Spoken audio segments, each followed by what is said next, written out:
ஆனா ஒரு பர்சனா இல்லாம நட்புன்ற ஒரு வேர்டை மிஸ் பண்றோமே. இனிமே வந்து யாருக்கிட்ட அது வந்து நிஜமாவே யார் இனிமே கூப்பிடுவா நட்புன்ட்டு சொன்னது? என்னது? யார் இனிமே என்ன கூப்பிடுவா? ஃபோன் பண்ணி நான் கூப்பிட்றேன். உனக்கு ஃபீல் ஆகல எனக்கு? ஐயோ ரொம்ப ஃபீலிங்ஸாக தான் இருக்குது. என்ன நட்பு பண்ணுறது? எனக்கு தேவைலாம் யுரேக்கா இல்லைங்க. எனக்கு அந்த நட்புன்ற வேர்டு இனிமேல் எப்படிங்க கிடைக்கும்? அப்போ ஒழுங்க அப்போ ரெக்கார்ட் பண்ணி வச்சுக்கோங்க. நட்பு நட்புன்னு கேட்டுக்கோங்க தினமும். போங்க. கஷ்டம் மேலே கஷ்டம். என்னமோ வந்து இந்த லைஃப் எண்டில் கடைசி ஆசை என்ன அப்படின்ட்டு இன்டர்வியூ எடுக்கிற மாதிரி இருக்குது. கண்டிப்பாக மற்றவங்களுக்கெல்லாம் சரி போனால் 2 நாளில் மறந்துடும். சீரியஸாக முடிச்சுட்டு போனோம்னா இப்போ வந்து யார் வேணாலும் எடுத்துக்கலாம்.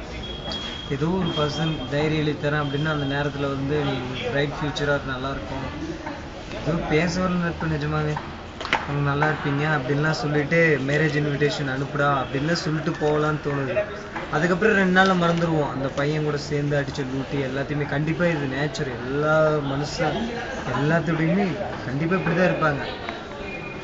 ஆனால் எனக்கு வந்து டிக்ஷனரியிலேருந்து ஒரு வார்த்தை தொலைஞ்சிட்டா அது எப்படி தெரியணுமோ அது மாதிரி இருக்கு. என்ன ஜோக்காக இருக்குங்களா? அப்படின்னு சொல்லுங்க. எப்படி நானே தான் ஃபீல் பண்ணுறேன். பேசுங்க நீங்கள். எனக்கு அப்படிதாங்க நிஜமாவே. ஒரு வேர்டு வந்து நம்ம ஏதாவது இம்பார்ட்டன்ட் வேர்டுக்காக தான் வந்து டிக்ஷனரியே வாங்குவோம், மீனிங் என்னன்னு தெரிஞ்சுக்கிறதுக்கு.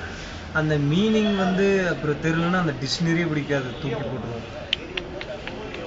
எங்கேயோ போயிட்டீங்க. நீங்கள் ஒன்றும் புரிஞ்சுக்கலீங்க. உண்மையாதாங்க நான் ஃபீல் பண்ணுறது எனக்கு மட்டும்தான் தெரியும் நட்பு.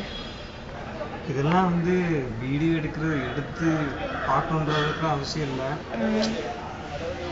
கண்டிப்பாக நான் இதை டெலிட் பண்ணாமல் அப்பா கிட்ட கண்டிப்பாக காமிப்பேன், அம்மா கிட்ட காமிப்பேன். நாங்கள் 2 பேரும் எப்படி இருந்தோம், என்னுடைய என் ஃப்ரெண்டு வந்து என்கிட்ட எந்த அளவுக்கு இருந்தாங்க, நம்ம 2 பேர்த்துக்குள்ள எந்த அளவுக்கு ஃப்ரெண்ட்ஷிப் இருந்தது.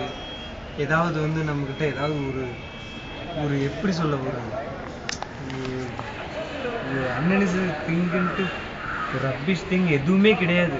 எதுவுமே வந்து யோசிக்கவும் இல்லை. எவ்வளோ ஒரு பெரிய வந்து ஒரு அழுக்கான விஷயமா இருந்தாலும் நம்ம கண்ணில் படும்போது சும்மா சாதாரணமாக அவ்வளோதான்.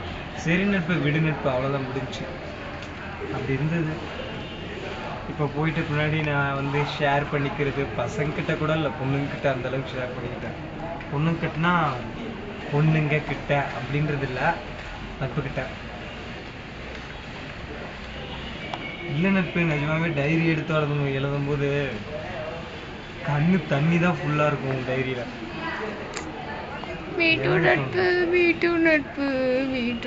என்ன சிரிக்கிறியா?